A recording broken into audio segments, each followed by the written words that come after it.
Alors.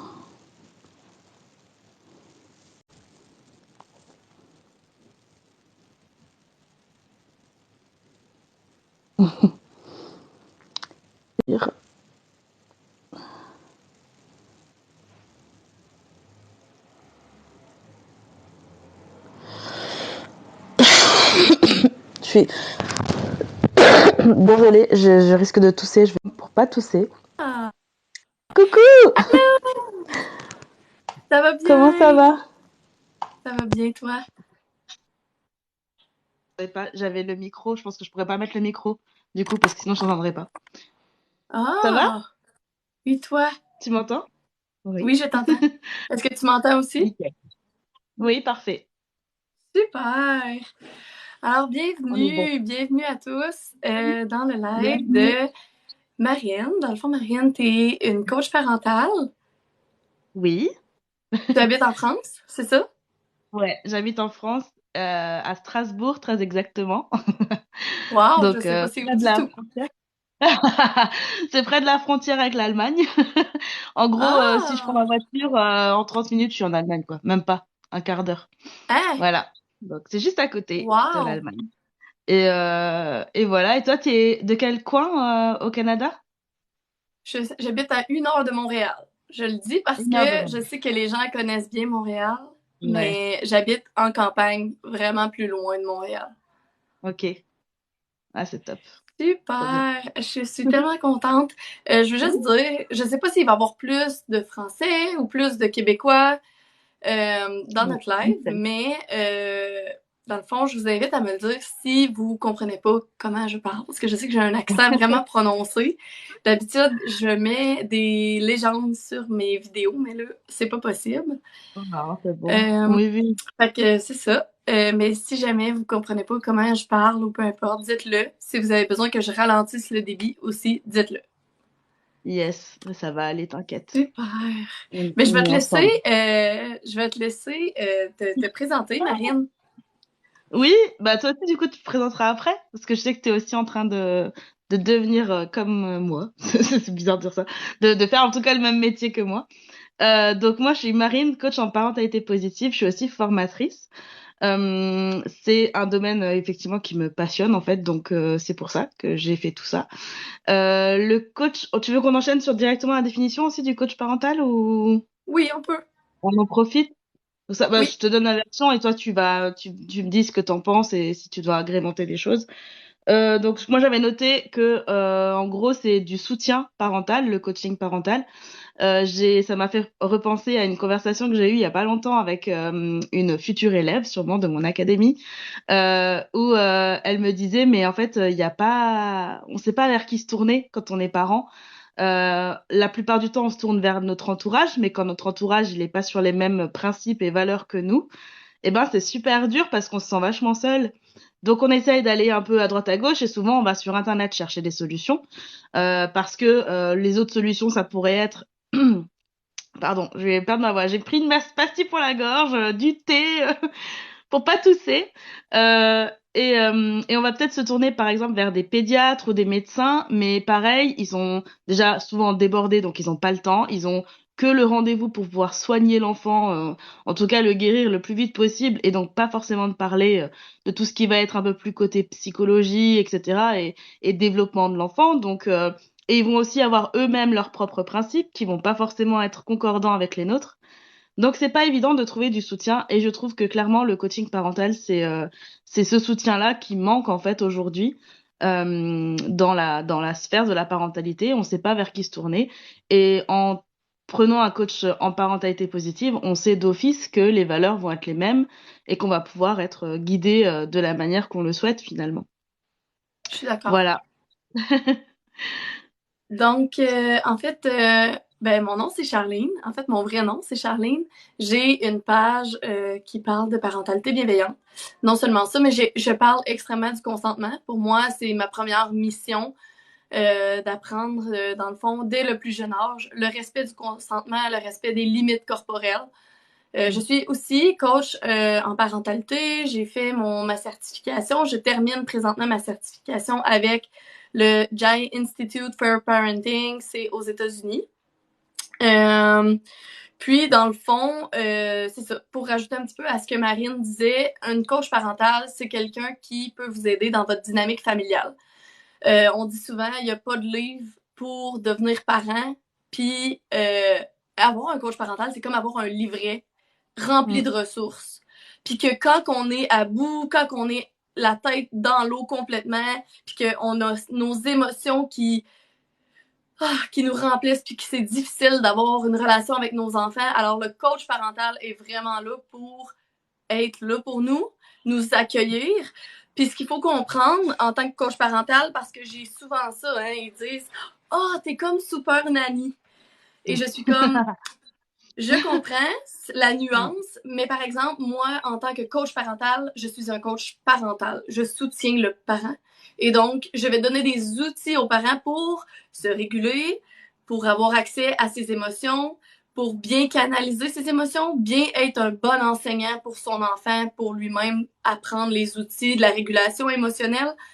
Puis, c'est pas du tout basé sur le comportement de l'enfant. Sur un coaching, il y a un 15 minutes qu'on va dire, OK, ton enfant, il grimpe sur la table, comment le faire descendre, etc., etc. Mais à la base, c'est vraiment plus à comment toi, tu peux avoir ton pouvoir en tant que parent, un pouvoir de leader positif pour devenir la meilleure version de toi-même et donc élever tes enfants dans la bienveillance. Donc, c'est vraiment ça. Un coach parental, c'est votre soutien, votre petit livret. Vous l'ouvrez, puis vous dites, OK, aujourd'hui, ça va pas. Page 142, mon coach parental est là, puis on peut vous aider. Yes, exactement. Donc, Amy, vous pouvez écrire à moi ou Marine. Marine en fait aussi du coaching. Peu importe. C'est sûr que si vous êtes en France ou en Europe, c'est peut-être mieux d'y aller avec Marine parce que c'est sûr que les pratiques de l'Europe, je ne les connais pas.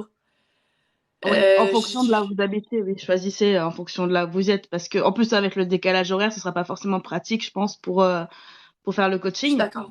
Donc Je suis d'accord. ouais, carrément. N'hésitez pas à aller Parce vers que Charlie d'ailleurs. j'ai compris, Carrément. Marine, que vous, là, votre système, là, à la base, le système aide pas vraiment les parents bienveillants. De ce que j'ai compris, il y a comme les médecins, les pédiatres, eux, ils croient encore beaucoup à toutes les violences éducatives ordinaires. Mm. Alors qu'au Québec, je te dirais qu'on commence vraiment plus à avoir fait un mouvement. J'ai l'impression qu'en France, la majorité des gens élèvent encore avec les violences éducatives ordinaires. Je me trompe? Ah mais t'as complètement d'accord, t'as complètement raison. Même moi je parle plus français, t'as vu. Il faut savoir aussi que vous avez eu la chance au niveau des États-Unis et aussi sûrement du Canada, ça a dû impacter, d'avoir John Bowlby avec vous, qui a été le fondateur de la théorie de l'attachement. Et nous, en Mhm. Europe, on a été complètement envahis par Freud. Aujourd'hui, Ouais. tu parles à n'importe qui dans la rue, tu dis c'est qui Freud, tout le monde va pouvoir te répondre en France. Tu demandes qui c'est John Bowlby, personne te répondra en fait. Donc c'est vraiment, on voit que ça a été vraiment entaché par rapport à ça. C'est bon, il y a eu, je crache pas sur Freud, je veux dire, il y a eu, il a dit plein de choses intéressantes. Malheureusement, par rapport à l'éducation, ça a complètement été compliqué parce que il parle de pulsions, il parle de réfréner les pulsions, il parle de Mhm. c'est l'enfant qui cherche, c'est l'enfant qui cherche les limites. On l'entend beaucoup dans la bouche de psychologues psychanalytiques justement parce que ils ont été imprégnés par cette notion-là que l'enfant de base il naît Mauvais. mauvais en fait même ouais. Ouais. C'est ça. Alors que John Bowlby, lui, c'était l'inverse. Il était vraiment parti sur ça. Alfred Adler aussi, c'est vraiment deux fondateurs de psychologie positive, de aussi tout ce qui est au niveau des phénomènes de l'environnement. Donc, ils étaient quasiment tous déjà dans l'épigénétique, c'est-à-dire qu'ils comprenaient qu'il n'y avait pas que les gènes qui montraient que ton enfant allait devenir telle ou telle personne, mais que l'environnement comptait pour énormément. Et ça, Freud, lui, il l'a complètement omis. En tout Mhm. cas, en grosse partie, pour vraiment résumer grossièrement, on va dire. Mais lui, il est vraiment parti du postulat que c'est l'enfant qu'on doit corriger, qu'on doit dresser, qu'on doit et ça a complètement envahi les notions éducatives d'Europe. C'est pour ça qu'aujourd'hui encore, même plus de 100 ans après, on a encore du mal à se détacher de ça parce qu'on a l'impression que c'est normal Mhm. de devoir réfréner un enfant, de devoir le restreindre, de devoir parce que sinon il va prendre le dessus. Enfin, ça c'est des choses qu'on entend partout en France aujourd'hui, quoi. Donc ouais, c'est Totalement. Mm. Totalement. Et puis, je crois partout parce que quand on parle de notre parentalité bienveillante, les gens ont tendance à dire mais c'est votre enfant qui décide tout. Mm. Mais C'est c'est ça. votre enfant qui a le contrôle de votre maison. Ouais. Alors que ce qu'ils comprennent pas, c'est que dans la parentalité, il n'y a pas personne qui a de contrôle sur le dessus, contrôle en dessous. Tout le monde, dans le fond, chacun a un rôle très important. L'enfant a son rôle, le Bien sûr. parent a son rôle est constant.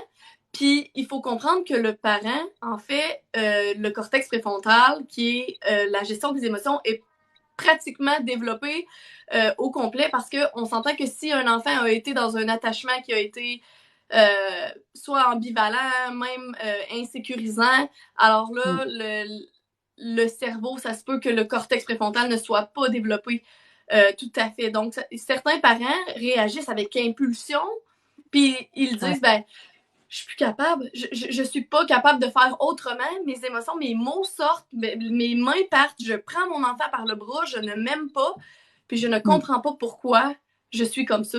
Puis la vérité, c'est que tu n'as Mm. jamais appris à gérer ton impulsion et tes émotions. Donc aujourd'hui, c'est comme Complètement. ça, puis c'est du trauma générationnel. Fait que dans le temps des grands-parents, jusqu'aux parents, jusqu'à nous, puis quand tu décides que tu brises le cycle, puis que tu Mm. dis, tu vas ramasser tu vas prendre le bras de ton enfant, là, puis au lieu de serrer, tu fais non, je ne veux pas faire ça, je ne veux pas être cette personne-là, et tu sors, c'est le Mm. début. C'est le début de ton aventure de briseur de cycle. Ouais. Puis Marianne, on va pas se compter des menteries, c'est très, très, très, très difficile Ouais. d'être un briseur de cycle et de dire, je stoppe les violences éducatives ordinaires et je fais ce qui est le mieux pour moi parce qu'il y a personne qui se sent bien à faire des violences éducatives ordinaires, tu sais. Puis je trouve Complètement. tellement que t'apportes une belle approche par rapport à toutes ces explications du développement de l'enfant, de où ça vient, pourquoi c'est plus comme avant. Alors maintenant, pourquoi les parents, ils sont... Il y a tellement de types d'éducation, hein. Puis souvent, il y a de la Mm. désinformation par rapport à bienveillance et laxisme, énormément. Ouais, Laisser oui. son enfant tout faire, Mm. alors que quand on s'informe juste un peu dans la parentalité, on voit qu'il y a plusieurs branches de parentalité, puis on voit clairement dans laquelle on est. Ouais, c'est ça. Et moi, j'aime Mhm. beaucoup ton approche à toi parce qu'on voit justement, tu donnes de vrais exemples, donnes de vraies situations. On voit que tu t'interroges aussi toi-même dans les choses que tu fais. Est-ce que là, tu étais OK avec toi-même? Est-ce que c'était moins OK pour toi? Et comment tu aurais pu faire autrement? Et c'est cette partie qui est souvent en dessous de l'iceberg, en fait, qu'on voit pas. Et qu'on accompagne durant le coaching parental parce que la personne, elle peut très bien vouloir paraître la maman qu'elle a envie d'être, mais en fait, ça marche pas toujours. Parfois, ça foire. Et voilà, et c'est la parentalité, c'est ça aussi, c'est que c'est pas toujours comme on aimerait que ce soit, et c'est pas grave. C'est après, qu'est-ce que je fais avec ça, en fait? Qui je suis, même quand ça foire, c'est pas grave si des fois ça marche pas. Moi aussi, même en étant coach parental maintenant depuis plus de 2 ans, il y a aussi des moments où je me dis, mais purée, mais c'est n'importe quoi là ce qui s'est passé ce soir, alors qu'en fait, bah, c'était juste un soir où on était tous dans des énergies en mode éclair, on était tous un peu à vif. Et ben ouais, il y a une fois où ça va pas se passer comme on aimerait, mais c'est pas grave. Demain, ce sera un autre jour et on fera autrement. Et il faut que le plus souvent, la base soit toujours la même. C'est ce que tu disais à un moment donné, c'est on Mhm. reste cohérent quand on est parent. C'est-à-dire que c'est important de faire ce qu'on dit et de dire ce qu'on fait. Les deux sont vraiment Mhm. imbriqués. Et plus j'annonce ce que je dis, déjà plus ça va rassurer l'enfant. Et plus il voit que je le fais vraiment et que je fais pas juste dire les choses. Et plus il va avoir confiance en moi. Et il va se dire, OK, ben je sais que je peux compter sur mes parents parce que quand ils me disent quelque chose, vraiment c'est ce qui arrive. Alors, sauf Mhm. exception, si un jour, je sais pas, tu dois aller à Disney et que bah c'était pas ce jour-là, j'en sais rien, parce qu'il y a eu un problème, bah tu reportes. Et tu fais Oui. autrement parce que voilà, il y a des aléas dans la vie. Et ça, on apprend à les vivre avec nos enfants. Mais Mhm. voilà, à la base, il faut que ce soit toujours un peu comme j'aime bien dire de l'herbe verte Et ensuite, on va regarder ce qu'on fait avec les mauvaises herbes, même si c'est pas forcément une bonne analogie, mais juste voilà pour se dire, bah, de temps en temps, ouais, il faut un peu bêcher, il faut un peu retourner la terre pour que l'herbe, elle se régénère, et que voilà, et qu'on fasse autrement. Je comprends. C'est tellement Ouais. vrai. Il y a quelqu'un qui dit comment on fait avec un enfant qui n'a aucun respect pour autrui car l'éducation était due laisser aller.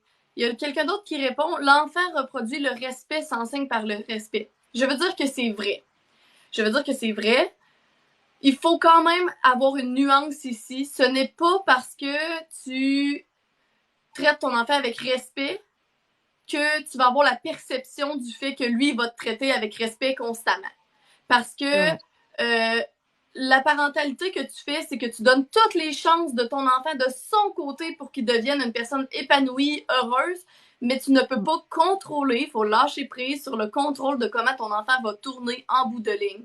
Ça se peut qu'il vive des choses personnelles, il y a des facteurs extérieurs, il y a des traumas extérieurs, il y a énormément de choses qui peuvent faire que l'enfant, tu sais, n'a aucun respect pour autrui. Qu'est-ce que ça veut dire pour toi, la notion de respect? Parce que pour Marianne, ça peut dire quelque chose, pour moi, ça peut dire autre chose. Il faut comprendre que à partir de ce moment-là, si tu sais que l'éducation était du laisser aller, il faut mettre ses limites. C'est très important. Les mettre respectueusement, comme toi, tu aimerais te faire mettre tes limites. Est-ce que tu as quelque chose à rajouter, Marianne? C'est ça, en fait, il faut apprendre à poser des limites qui soient saines et bienveillantes. Parce que ton Mhm. enfant, il va aussi avoir le droit de poser ses limites. Peut-être que ce que toi tu interprètes comme du non-respect, c'est le fait qu'il pose ses limites, mais comme il sait pas comment faire, il va le faire un peu brutalement, un peu mécaniquement, parce que c'est qu'un enfant. Et du coup, forcément, il n'a pas forcément tout le vocabulaire, il n'a pas la dynamique pour le faire. Donc, c'est important de l'accompagner. Euh, et de pas le laisser juste se dire ouais bah tu manques de respect, allez dégage, va dans ta chambre ou je ne sais quoi. Et donc là c'est important finalement de répondre à nos enfants, surtout quand on est en galère avec eux en fait. C'est pardon, il y a un grand coup de vent chez moi là. C'est vraiment important de pardon de rester connecté à son enfant même quand on a l'impression qu'il y a une problématique etc. Parce que c'est encore une phrase que j'aime bien dire, c'est vous et votre enfant contre la problématique que vous vivez. C'est pas vous Vraiment, contre votre enfant. OK? c'est Vous vrai. devez jamais être l'un contre l'autre en fait. Vous devez toujours agir ensemble pour ensuite trouver une solution à la problématique que vous vivez ensemble. Mais voilà, Mhm. pas le laisser tomber à ce moment-là, ce serait vraiment ce serait dommage parce que c'est un point important, c'est de montrer l'exemple et d'essayer de trouver des solutions ensemble. Et puis, quand vous laissez tomber votre enfant parce que vous devenez, on appelle ça, c'est comme si vous construisez un mur, fait que vous vous déconnectez complètement de votre enfant, alors que vous devriez vous déconnecter du comportement, mais vous connecter à ses émotions. Puis aussi, comprendre que quand que vous vous déconnectez de votre enfant complètement, vous n'arrivez pas à une solution. Vous allez faire face au même problème dans quelques semaines, quelques mois, puis ce problème-là, il ne sera pas réglé parce qu'on n'ira pas été voir le message derrière le comportement. Si vous sentez que vous allez devenir réactif, là, que vous allez avoir une réaction impulsive, prenez le temps de partir de côté puis revenez sur la situation. C'est mieux que de crier ou d'être réactif. Il faut rien n'est une urgence, je peux répondre dans le calme. Je peux prendre une minute, aller prendre un verre d'eau, aller faire pipi, aller dehors et de revenir et de dire à mon enfant, hey, je m'excuse, je devais prendre un moment, je suis là pour toi maintenant. C'est plus bénéfique de faire ça que de être réactif et impulsif. Exactement. Est-ce que mon enfant va être mélangé si maman pratique la parentalité bienveillante, mais pas papa? Ça, c'est une question qui revient souvent, ça. Comment je fais quand l'autre... La meilleure façon de faire intégrer à une personne à un principe qu'on a, c'est de lui montrer, en fait, c'est par l'exemple. Même, ça marche pour les enfants, ça marche aussi pour les adultes. Parce qu'au départ, si l'autre est assez ouvert, on peut essayer d'échanger calmement sur le fait que qu'est-ce qu'il pense que ça pourrait devenir un enfant élevé comme ça, de quoi il a peur finalement, parce que souvent derrière il se cache des peurs, hein. Faut pas se leurrer sur mais attends, mais moi mon enfant, je veux pas qu'il croit que tout lui est dû, je veux pas que on ait l'impression qu'il est né avec une cuillère en or dans la bouche. Mais alors qu'il y a rien de tout ça, on n'en est pas du tout là, quoi. Et des fois, on se monte un peu le bourrichon pour rien, alors qu'en fait, il se passe rien. Donc déjà, ça va être important de se dire, OK, sur quoi on est d'accord au niveau des principes. Évidemment, au départ, on peut être d'accord sur plein de principes et au fur et à mesure, ça va s'étioler parce que ben il y a la réalité, il y a la vraie vie qui arrive vite, quoi. Et donc, il faut bien se réaccorder. Mais quand on n'est pas d'accord, c'est important d'être quand même, je pense, ensemble sur les réactions. C'est-à-dire de pas forcément montrer tout de suite, oh purée, non, je suis pas d'accord, mais après d'en parler, de dire, tu sais, on aurait peut-être pu faire autrement, qu'est-ce que t'en penses, est-ce que t'es OK? Ça demande quand même d'être assez ouvert, c'est-à-dire que si vous avez un conjoint ou une conjointe qui est complètement fermé à ça, l'enfant, il va en quelque sorte s'adapter à son parent, voilà, mais l'idéal, ce serait quand même de garder la communication parce que c'est toute la famille qui va se mettre à ce genre de choses-là. Et souvent, le déclencheur, c'est quand on voit le résultat. Ça peut mettre quelques temps, ça peut mettre quelques semaines, voire quelques mois parfois, mais il suffit qu'à un moment donné, l'enfant, il ait une réaction du style ah mais attends, je vais aider ma petite sœur parce qu'elle est en train de pleurer ou quoi. Enfin, des fois, c'est sur ça, hein. J'ai remarqué que c'est souvent ça. Et là, l'autre parent, il va se dire, ah, mais c'est marrant que tu sois empathique avec ta petite sœur, c'est drôle que tu sois aussi avenant et tout ça. Et là, du coup, il peut se rendre compte que, bah ouais, finalement, ça donne certaines valeurs, en fait, ce type d'éducation. Et c'est là qu'il le voit et c'est là qu'en général, il adhère. Voilà. Donc, en fait, c'est sûr que aussi, moi, ce que je donne comme conseil quand que, mettons, maman me dit oh, moi, je suis bienveillante et mon mari, mon conjoint, peu importe, ne l'est pas. Moi, je lui dis tout le temps sois dans ta bulle de calme, fais tes interventions. Puis quelques semaines après, la plupart du temps, le papa se joint à nous parce que maman agit d'une façon et donc, quand l'enfant est en détresse, il va avoir tendance à réclamer maman et la crise va s'accentuer, va se descendre beaucoup plus vite que quand c'est papa qui intervient alors que lui est autoritaire. Parce que il va dire, ben voyons, moi, à chaque fois que j'interviens, c'est la crise, les tapes, l'impulsivité, puis toi, non. Puis là, il va réaliser que, dans le fond, c'est parce que elle a la bonne technique et donc il se joint à nous. Des fois, c'est par l'exemple, par la modélisation envers l'adulte, puis d'être dans le non-jugement. Donc, plutôt que de dire, tu vois, tu réagis comme ça, de dire à son conjoint, t'es très fâché présentement, je comprends. Et donc, quand lui, la sensation qu'il va ressentir quand ses émotions sont validées, il va avoir envie de le faire avec son enfant aussi. C'est ça. Donc, c'est ça.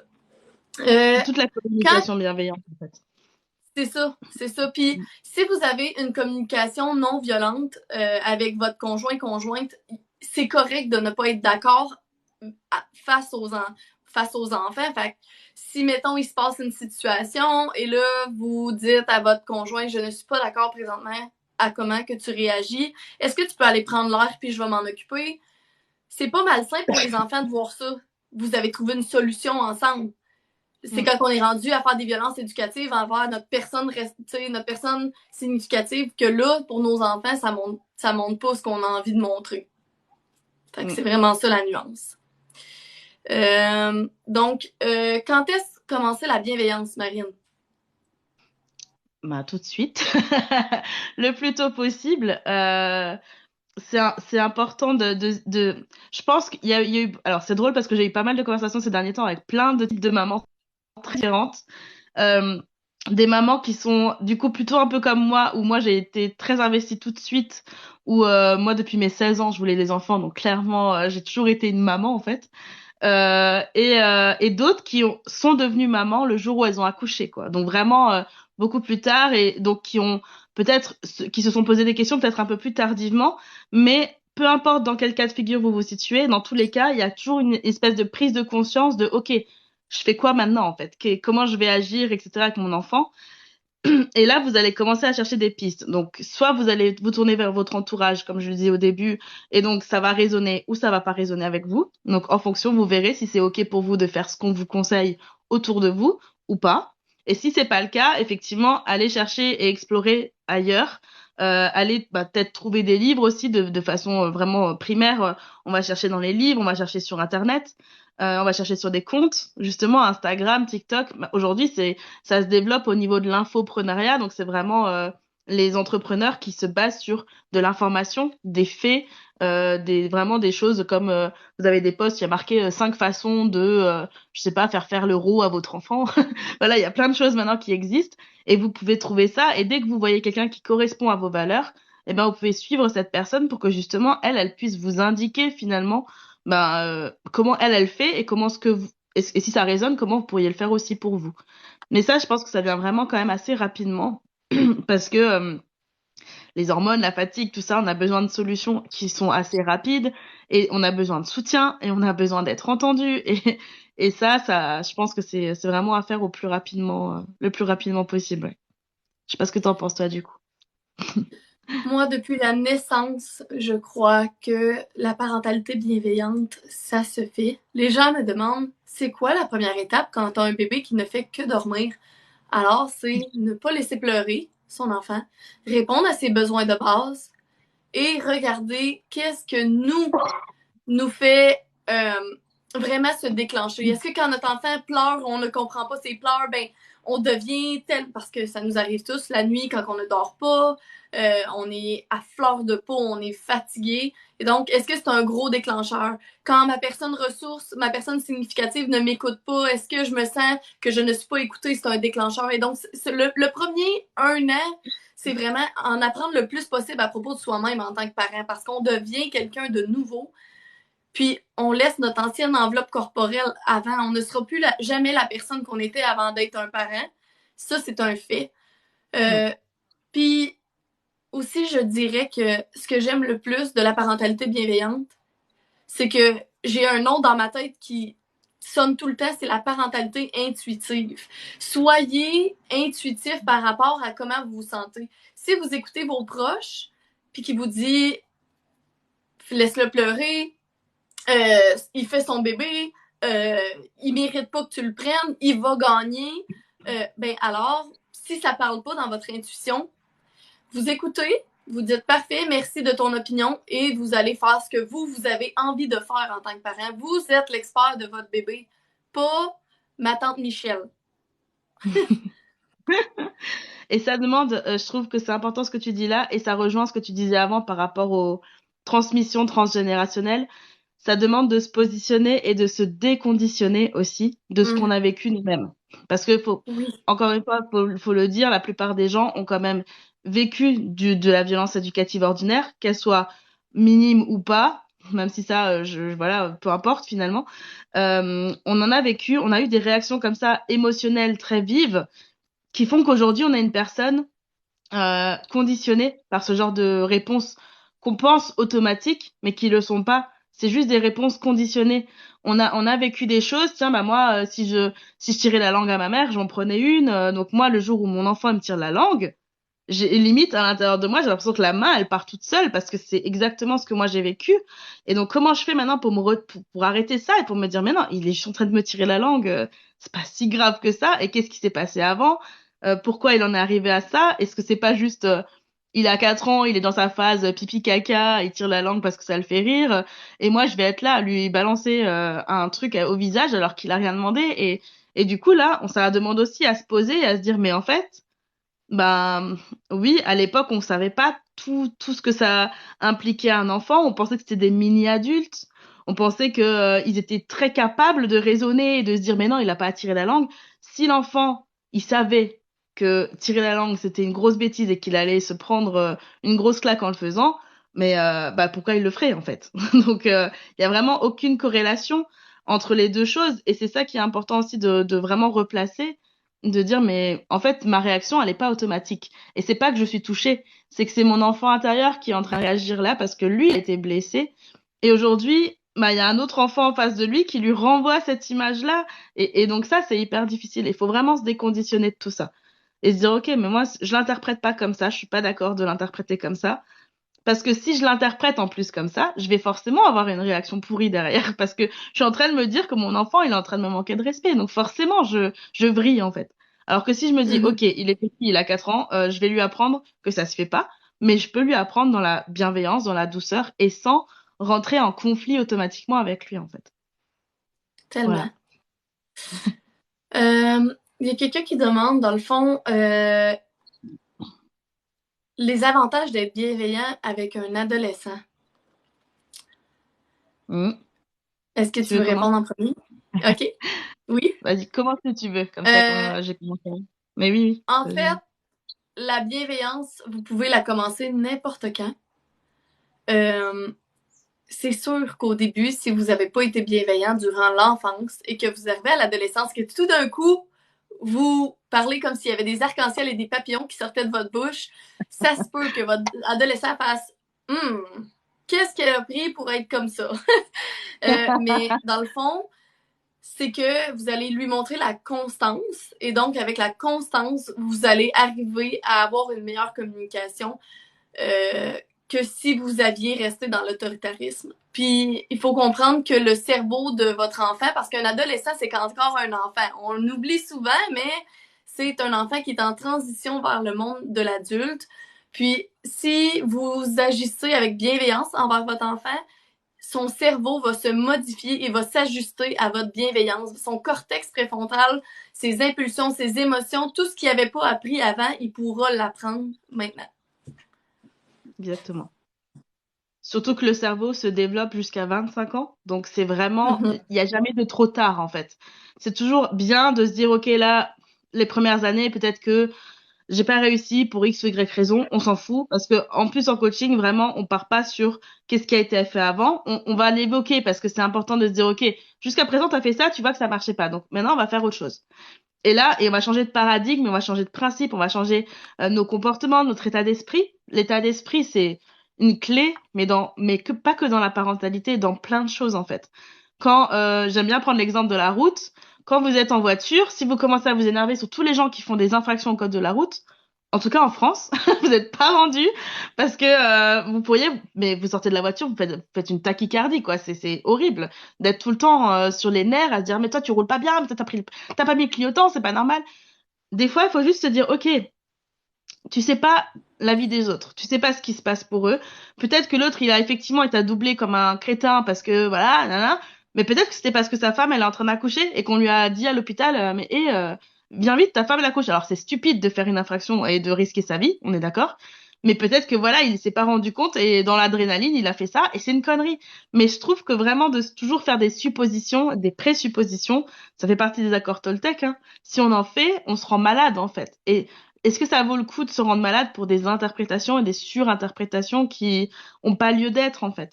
Donc vraiment, c'est important aussi pour l'enfant de se dire, ah mais mon parent, il a la capacité de se remettre en question, mais c'est énorme, c'est génial, c'est un super exemple que vous pouvez donner à vos enfants.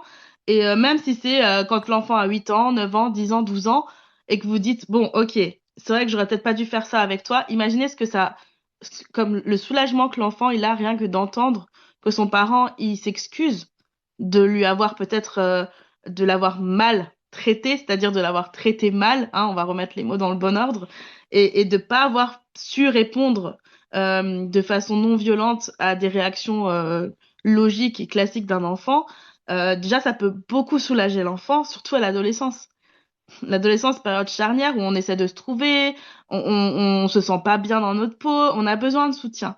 Donc si nos parents peuvent être nos premiers soutiens, mais c'est fantastique en fait. Et surtout si vraiment on change de position par rapport à tout ça, si on n'a pas eu l'occasion effectivement quand les enfants sont plus jeunes de déjà mettre tout ça en place, faites-le, c'est jamais trop tard. Vraiment. Voilà. Totalement. Ça me rend émue qu'est-ce que tu dis parce que en tant que j'ai déjà été enfant, en fait, je n'ai jamais eu le droit à des excuses de mes parents. Je réalise ces temps-ci à quel point je guéris mon enfant intérieur quand que Mhm. j'échappe la balle et qu'après ça, je me retourne vers mon fils ou ma fille. Ma fille, non, parce que pour de vrai, j'ai jamais perdu mon calme encore avec elle. Tu sais, elle est en bas de 2 ans, fait que c'est plus facile. Mais mon fils, il est dans le 4 ans. Puis des fois, je suis réactive et quand je m'agenouille, je fais le contact visuel avec lui, je le regarde dans ses yeux d'enfant, je prends ses mains puis je lui dis, je m'excuse tellement. Tu Mhm. méritais tellement mieux à ce moment-là, puis la prochaine fois, je vais faire mieux. c'est comme si je m'excusais à moi-même, puis je me disais, tu sais, on est tous humains d'un certain sens. Il y a personne qui est bienveillant 100% du temps. Puis avant, j'avais honte de le dire, mais la vérité, c'est que nos enfants s'attendent pas qu'on soit parfait. Ils s'attendent à ce qu'on leur montre que quand on n'est pas parfait, ben on s'excuse quand on fait quelque chose avec lesquels on se sent pas bien.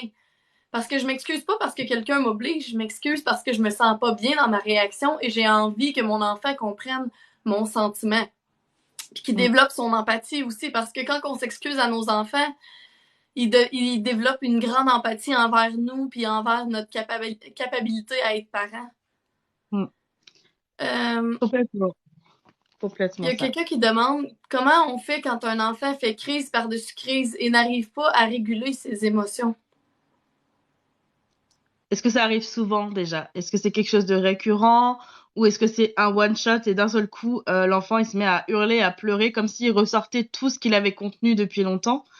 Ça peut être un indice. Si c'est récurrent, ça peut aussi montrer une sorte de mal-être qu'il faut vraiment interroger parce que c'est un enfant de nature, il va être joyeux, il va être quand même dans l'ouverture. Alors oui, il y a des phases, hein, attention. À 4 ans, on aime bien les enfants et on les connaît, ils râlent beaucoup, hein, mais c'est normal, ça Oui. fait partie du développement de l'enfant. Ok, ok. Ils sont là, ils se lèvent le matin, on entend déjà dans le lit. Ah ok, ça commence bien. Mais c'est comme ça fait partie du truc.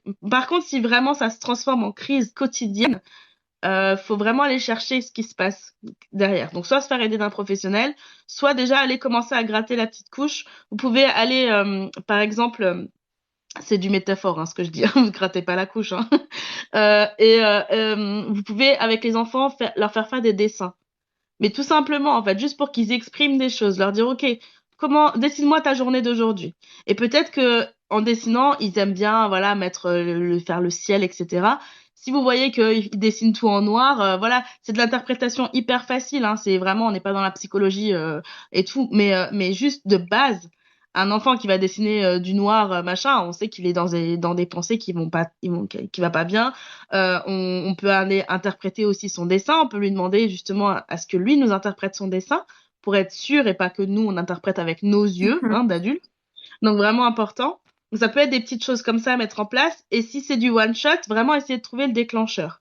Ça c'est un truc, on va dire basique au niveau du coaching qu'on fait toujours. C'est on va essayer de trouver le déclencheur de base en remontant le fil en fait. Parce que l'explosion c'est la conséquence. La cause c'est pas ça. C'est pas l'explosion. Hein. C'est jamais le comportement de l'enfant la cause. C'est toujours une conséquence ça. Donc qu'est-ce qui s'est passé pour qu'il en arrive là? Est-ce qu'il y a eu une accumulation de choses où c'était pas bien? Est-ce que dans la famille on n'a peut-être pas l'habitude de parler de choses qui vont bien, donc on a l'impression que finalement en tant qu'enfant on va être intéressant que quand on va mal. Ça, c'est des choses où c'est hyper important d'avoir en tête parce qu'on n'y pense pas. On se dit, bah ouais, mais moi, quand je rentre du travail, je parle de ma journée de travail, ou mon patron, il me parle comme une merde, ou j'ai envie de démissionner, mais je sais pas quoi faire parce que comment on va payer le loyer, comment on va payer les factures. Et en fait, on est dans une espèce de cercle vicieux et on se rend pas compte notre enfant quand il va vouloir parler de sa journée, à dire, ah, j'ai fait de la peinture, vous allez le regarder et dire, ah, bah, j'aimerais bien être un enfant aussi, hein, parce que si c'était que ça mes soucis, et du coup, ça va être vraiment ce qui s'appelle, c'est comme les récompenses accidentelles. Vous savez, je donne la tablette à mon enfant au restaurant pour qu'il se calme.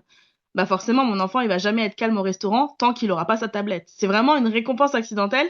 Et là, on va être sur des comportements accidentels, c'est-à-dire que l'enfant, il va être dans une négativité parce qu'il aura appris à être comme ça, en fait. Donc c'est juste du Mhm. conditionnement. Faut enlever les couches et faut repartir sur des bases. Ok, le soir, à table, on parle de 3 choses qui nous ont fait kiffer aujourd'hui. Et là, vous êtes vraiment dans la dynamique inverse de, OK, je vais te montrer que quand tu me parles de choses positives, je t'écoute et je suis attentionnée aussi envers toi. Tu vois? Tellement. C'est tellement bon. Euh, 2 ans et 4 mois, donc j'imagine que c'est une phase. Je te dis tout de suite que c'est une phase. Le 2 ans, le 4 ans. Ouais, En fait, là, toute l'enfance de 0 à 6 ans, même jusqu'à 7 ans, l'enfant se réinvente à peu près à chaque année. Et donc, on a un nom d'adulte pour qualifier ces comportements-là. Tu sais, le Terrible 2, le Teenager, Freaking Four, ouais, appelez tout comme ouais, vous voulez. Dans le coaching, c'est vraiment des phases de développement très, très, très d'affirmation. importantes. Donc, à la phase de 2 ans, c'est souvent une notion de contrôle, veut avoir le contrôle. Il apprend qu'il n'est pas seulement une extension du parent, mais bien sa propre personne. Et donc, je veux mettre mes souliers, je veux mettre mon manteau, je suis capable, je veux, je veux, je veux, je veux, je veux. Ensuite de ça, on arrive aux 3 ans. Vers le 3 ans, c'est plus une notion d'autonomie qui continue vers la phase de 4 ans, mais à 4 ans, ils ont plus de mots pour l'exprimer. Donc, on va entendre des choses comme, tu sais, t'es pas un bon parent, je te déteste, des choses comme ça qui sont totalement normales, qui sortent de la bouche de nos enfants et qui vont nous déclencher. C'est normal. La première fois que ça arrive, on est comme, je n'ai jamais dit ça dans ma maison, pourquoi mon enfant dit ça, tu sais, c'est vraiment des phases de développement, mais votre enfant, c'est positif parce que ça veut dire qu'il se développe correctement puis que vous l'accompagnez vers la prochaine phase. Donc, à chaque fois qu'il vit une nouvelle phase, je le sais, vous dites, j'ai enfin le contrôle sur pas mon enfant, mais sur le comportement, je le sais, je peux faire A, B, C, puis ça va se régler, et là, votre enfant change du tout au tout. Vous ne reconnaissez plus votre enfant, vous ne savez plus comment faire, et ce, jusqu'à temps que ça passe, malheureusement. Mais il y a tout le temps des trucs, il y a tout le temps des choses à faire, il y a tout le temps des remises en question à avoir sur nous en tant que parents, des réflexions. Soyez curieux. Ça, là, être curieux, ça l'empêche tellement d'être réactif parce que là, votre enfant va vous dire « je te déteste ». C'est un gros sentiment que tu ressens. Je suis curieuse. Qu'est-ce qui fait que tu me détestes? C'est un gros mot. Et donc, on va essayer de comprendre c'est quoi, lui, la notion de détester. Est-ce que tu lui as empêché de manger son beignet de la soirée? Est-ce que tu lui as dit non pour quelque chose? Est-ce que papa est parti au travail puis il s'ennuie de papa? Il voulait papa plus tôt? Il y a tellement de choses. Qu'est-ce que ça veut dire je te déteste? Et donc, quand on est curieux, on voit la cause derrière le message et on peut mieux accompagner notre enfant et se dire, OK, pour lui, c'est ça qu'il ressentait à ce moment-là. C'était pas une bonne façon de l'exprimer, mais on peut lui montrer comment s'exprimer la prochaine fois. Totalement. Attention à l'interprétation des dessins, c'est délicat. Un enfant pourrait seulement aimer une couleur. Oui, Ça, du c'est coup, vous le vrai. savez. Ouais. C'est vrai. Ça, vous le savez. Ce qu'elle Votre disait, enfant. Marine, en fait, c'est que vous devez pas dire à votre enfant, OK, ça c'est une voiture, ça c'est un ciel, ça c'est un soleil, ça c'est. Parce que là, on lui met des mots dans la bouche et donc on laisse pas l'enfant s'exprimer comme le dessin pourrait l'exprimer dans le fond. Ouais. Après, si vous savez que votre enfant, il est fan de noir, oui, vous n'allez pas vous dire, mince, il est dans une phase dépressive. C'est pour justement, faut vraiment pas surinterpréter. C'est juste des petits outils qui peuvent vous donner, voilà, des petites idées, juste si vous vous inquiétez, par exemple. Voilà, vous faites un premier jet comme ça, et ensuite, vous allez loin. Vous restez pas sur, c'est trop bref, effectivement, quoi. Mm-hmm. Voilà. J'ai quel conseil à une maman qui ne gère pas ses émotions? Il y a plusieurs petites choses que tu peux mettre en place. Charline, tu disais que tu étais aussi très calée dedans, en tout cas que tu te renseignais beaucoup sur ça, la régulation émotionnelle. Moi, je suis aussi hypnothérapeute, donc j'ai été certifiée l'année dernière. Donc j'ai plein d'outils par rapport à la régulation en carré, la régulation, la respiration en fait. C'est beaucoup la respiration. La respiration, on se rend pas compte, mais elle joue un rôle hyper important. Si je suis quelqu'un qui respire vite, naturellement, mon système nerveux, il va vite. Et moi, je suis quelqu'un comme ça, hein, de base. Hein. Je sais pas si ça s'entend. La fille qui parle à 3000 km/h. Mais, et du coup, rien que j'inspire par le nez et j'expire très doucement par la bouche. Faites juste ça 4 fois. Vous verrez que ça ira déjà mieux. Et c'est des petites techniques que vous pouvez implémenter durant votre journée, que ce soit au travail, à la maison, avec les enfants, quand vous savez que vous allez passer 2 semaines de vacances. Je sais qu'il y en a qui ont peur de ça avec leurs enfants, parce que c'est vrai qu'on n'est pas habitué malheureusement en fait à passer du temps avec eux. Je sais que pendant le confinement, ça a fait flipper beaucoup de parents. Et je pense que la régulation émotionnelle, elle va vraiment passer par la régulation de la respiration, la régulation de notre vision de la vie aussi, voilà, tout ça. Et peut-être aussi lister pour les enfants, ça marche bien, ça peut aussi marcher pour nous. Listez toutes les manières que vous avez de réagir à une colère. Quand vous êtes en colère, vous faites quoi en fait? Qu'est-ce qui va vous soulager? Rarement, c'est quelqu'un qui va te dire ah, mais calme-toi. En général, quand quelqu'un te dit calme-toi alors que t'es en colère, t'as envie d'être encore plus en colère. Donc ça, déjà, ça marche pas. Mais par contre, vous pouvez peut-être vous dire bah moi, quand je suis en colère, j'ai besoin de lâcher en fait. Donc je vois que c'est dans les mains. dans les mains, oui, on a des impulsions presque, on a envie de taper quelque chose, quoi. Mais donc on va éviter de le faire sur le mobilier, sur les enfants, évidemment. Ça, j'en parle même pas, ça c'est logique. Mais voilà, on a envie de lâcher des choses, donc peut-être aller marcher 10 minutes dehors si on a l'occasion, si on peut. Évidemment, on peut pas toujours, mais si on peut faire ça, ou alors si on peut s'occuper les mains. Juste, voilà, je commence à cuisiner, je vais éplucher des carottes, et en même temps, je vais commencer à réguler ma respiration. Pareil, encore une fois, c'est ça qui va vraiment pouvoir orienter la colère. Il faut pas juste l'emmagasiner et dire, OK, je m'en occupe pas, je fais autre chose. Le tout, c'est pas de vouloir la faire passer rapidement, c'est de la faire passer parce qu'elle est en train de vous envoyer un message, en fait, cette colère. Qu'est-ce qu'il y a encore à Mhm. l'intérieur, là? C'est qui, là, la colère, elle est où? Est-ce qu'elle est là, dans la gorge? Est-ce qu'elle est au cœur? Est-ce qu'elle est dans le ventre? Des fois, on le sent dans le ventre. Et là, il y a des choses à sortir, en fait. Donc, c'est vraiment important de pas juste la laisser et se dire, ah, je vais vite m'en débarrasser. Allez, je vais sourire, je vais rigoler, ça va passer. Non! Écoutez-la, prenez un petit temps, ça peut être 2 minutes, 3 minutes, hein, on n'est pas obligé de partir sur une psychanalyse de 40 ans, hein. Mais juste se dire, OK, je prends soin de mes émotions. Et en faisant ça, vous montrez aussi à vos enfants bah, qu'on peut se sortir d'une colère, qu'on peut y arriver sans être dans un comportement qui soit forcément voilà, dans l'attaque ou la défense de l'autre. OK? Ça, c'est important. Et je reviens sur ce que tu as dit parce que c'est exactement ça. J'avais récupéré une des phrases d'Alfred Adler qui disait ayons le courage d'être imparfait. Et je trouvais ça génial parce que c'est exactement ça. On n'a pas le courage en fait d'être imparfait. On se dit non, on est parents, on doit avoir une image de personne sérieuse et tout.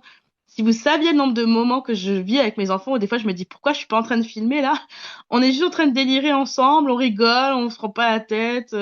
Oui, la table elle est pas encore nettoyée, je m'en fous. Le plus important c'est de passer des moments de qualité avec ses enfants et ça va vous aider à faire des régulations émotionnelles qui seront de plus en plus qualitatives aussi de passer des temps cool avec vos enfants sans se prendre la tête. Qu'est-ce que Tellement. t'en penses? Euh, Totalement. Tout ce que tu as dit de A à Z, c'est tellement beau. C'est tellement la vérité. Si je peux me permettre de rajouter que aussi, il faut comprendre qui on était avant d'être parent. Est-ce que moi j'aimais ça prendre un thé en lisant un livre? Est-ce que j'aimais ça écouter un podcast? Est-ce que j'aimais ça aller dehors, marcher, avoir la tête vide pour juste me centraliser? Parce que ces choses-là, souvent quand on devient parent, on arrête de les faire. On n'a plus le temps de lire, on n'a plus le temps de... Mais quand on prend cet outil-là qui nous venait en écoutant des livres audio, en écoutant des podcasts, en s'achetant un bouchon qu'on peut se mettre dans l'oreille parce qu'on est trop stimulé par le bruit, si on peut aller prendre une marche en poussette, si on peut aller se promener en auto, écouter de la musique fort, danser, peu importe ce qu'on aimait faire, on peut le faire encore à petite dose et donc se réguler de cette façon-là. Qui j'étais avant d'être parent? Qu'est-ce que j'aimais que j'aurais pu faire comme activité pendant des heures qui m'aurait rendu vraiment heureux? Quelle pensée m'amène dans un endroit sécuritaire et calme? Avoir des phrases clés comme rien n'est une urgence, je peux répondre dans le calme. Je suis en sécurité. Mettre la main avec celle de notre enfant comme ça pour voir comment sa paume de main est petite comparée à la nôtre. Euh, Aller se mettre une méditation de Cédric Michel. Peu importe, dans le fond, ce qui vous fait sentir bien, il n'y a pas de mauvaise réponse. Il y a aussi des agressions saines qui sont faisables. Donc, si vous vous dites, comme Marine disait, vous avez de la colère dans les mains, allez acheter un tambour, tapez sur le tambour, achetez-en un pour votre enfant, c'est bien, c'est correct de taper sur le tambour. Il faut aussi parler des besoins. Parce que souvent, là, quand on est un enfant, on nous dit, ben non, continue de manger même si t'as plus faim.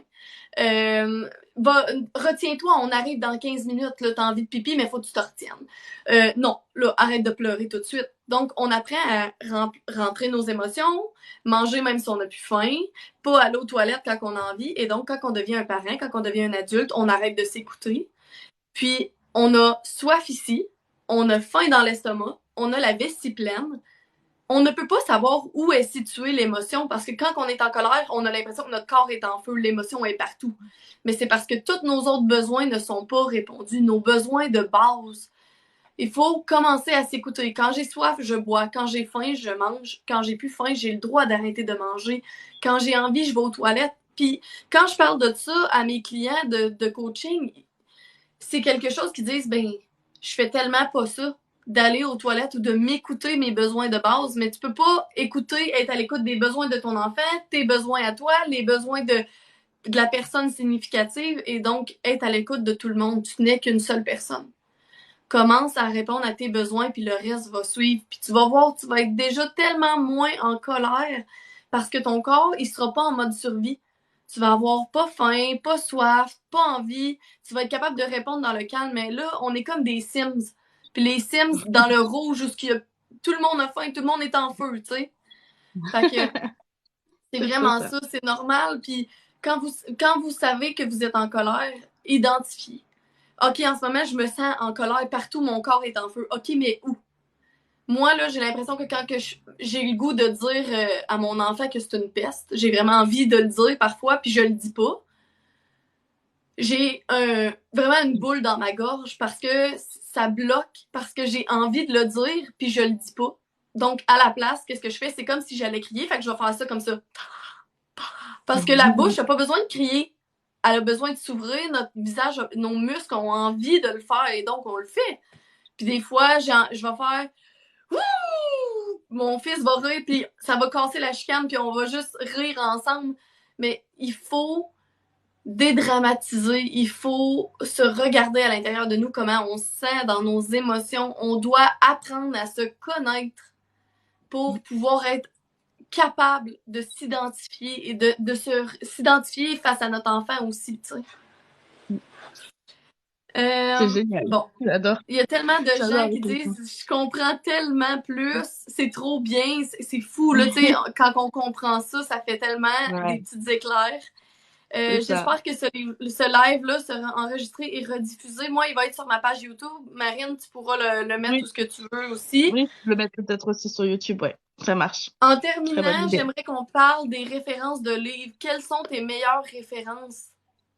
Alors, si jamais, j'ai pas envie de me faire la pub ou quoi, mais sur ma page Instagram, j'ai le top 10 des livres de la parentalité. Alors, je crois que c'est devenu un top 15, parce qu'entre-temps, j'en ai eu 10 000. Mais les bases... Alors, attendez. Un que je suis en train de lire encore là aujourd'hui, c'est Chasseurs-cueilleurs parents. Il est juste trop génial, ce livre. Je suis qu'au début, c'est vrai que j'ai pas eu le temps de continuer, mais fantastique. Ah, tu l'as aussi? Oui! Génial. Ah, c'est ouais. Franchement, c'est un des derniers sortis et il est vraiment hyper intéressant. La préface, elle est d'Isabelle Fioza pour ceux qui connaissent. Et sinon, les livres classiques, ça va être Au cœur des émotions de l'enfant de Isabelle Fioza justement. Va y avoir quoi d'autre? Ouais, ouais. C'est celui-là, c'est Au cœur des émotions, ouais. J'adore. Il y a J'ai tout essayé aussi de la même auteure, autrice. J'ai tout essayé, c'est de à peu près 2 à 6 ans, je crois. Et après, pour la suite, c'est Il me cherche. Donc c'est 6 ans, 12 ans. Voilà, donc on a vraiment des choses. Donc Isabelle Fioza, valeur sûre. Catherine Guéguin, évidemment, aussi.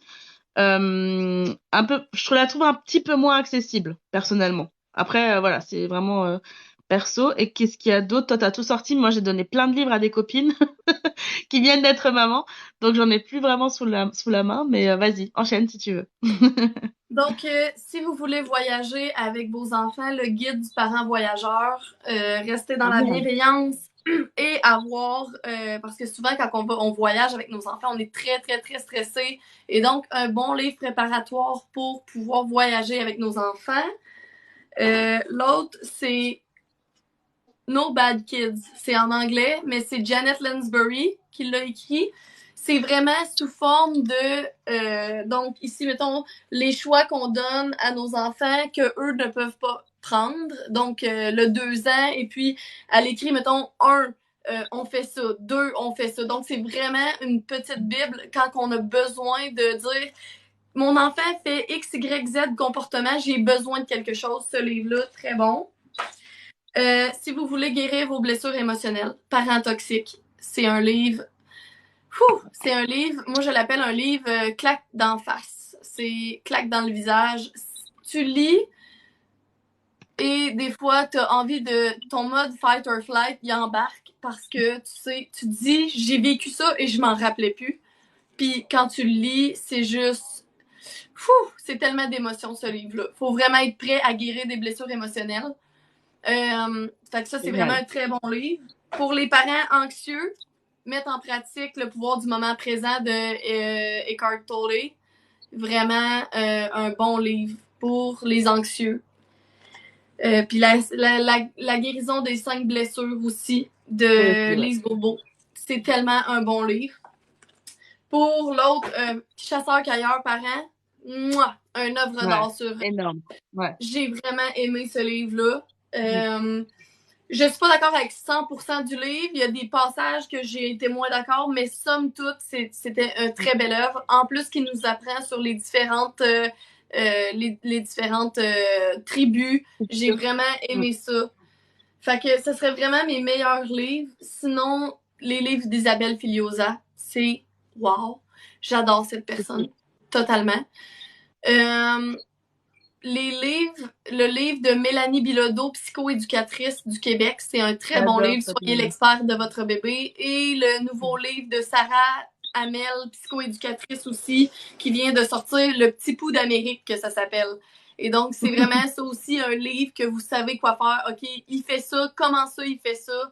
C'est vraiment pour ceux qui démarrent la bienveillance. Ce sont de très bonnes références pour le début. Ouais, donc, c'est vraiment ça. Merci tellement, Marine. Si tu voulais rajouter quelque chose, on a fait le tour, mais j'ai tellement aimé ça, être avec toi, échanger. On apprend des choses à chaque fois qu'on jase ensemble. Mais c'est trop bien parce que c'est ça, c'est le fait d'être ensemble et de parler de choses qui nous passionnent. On est tout le temps forcément dans le plus parce qu'on se dit, ah purée, mais oui, j'avais pas pensé ça comme ça. Là, là.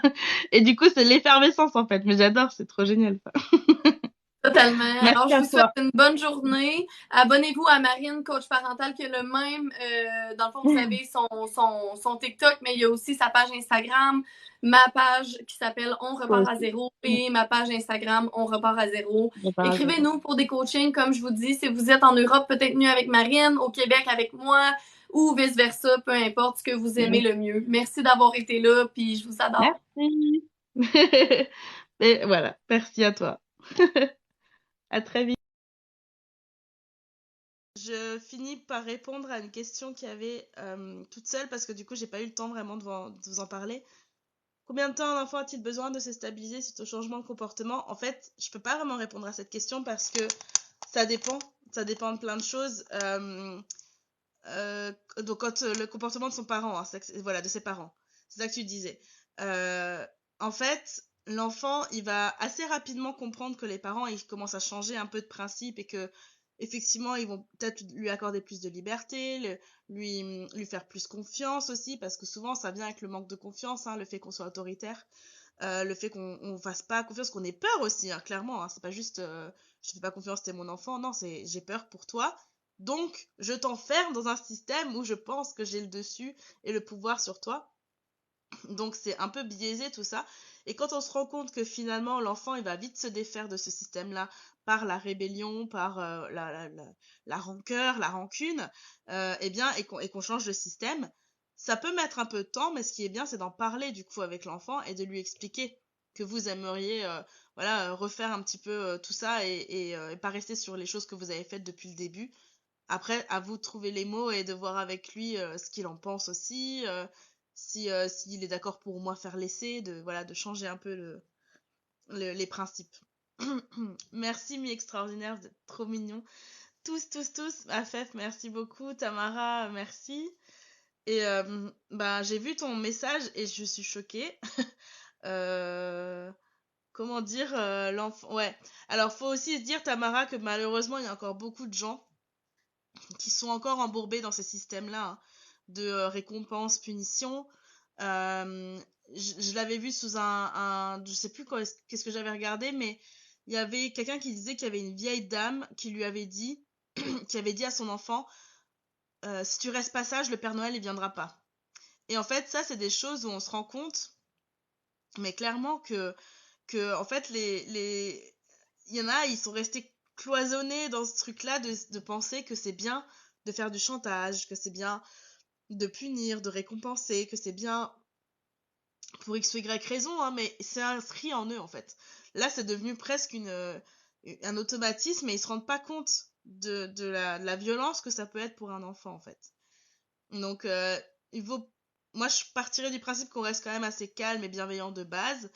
J'avoue que sur les réseaux, par exemple, c'est beaucoup plus dur pour moi parce que souvent, on interprète un peu la tonalité des gens, on capte un peu l'ironie parfois, mais vraiment mauvaise de certains. Et donc, parfois, c'est un peu dur de garder son calme. Mais quand on est en live avec les gens, quand on est vraiment dans la vraie vie avec eux, faut pas hésiter à dire, ah, c'est marrant que vous disiez ça parce que moi, j'aurais pas, je préfère qu'on le dise pas parce que je trouve que, et là, tu donnes tes points de vue, tu vois. Pour pas être dans l'attaque.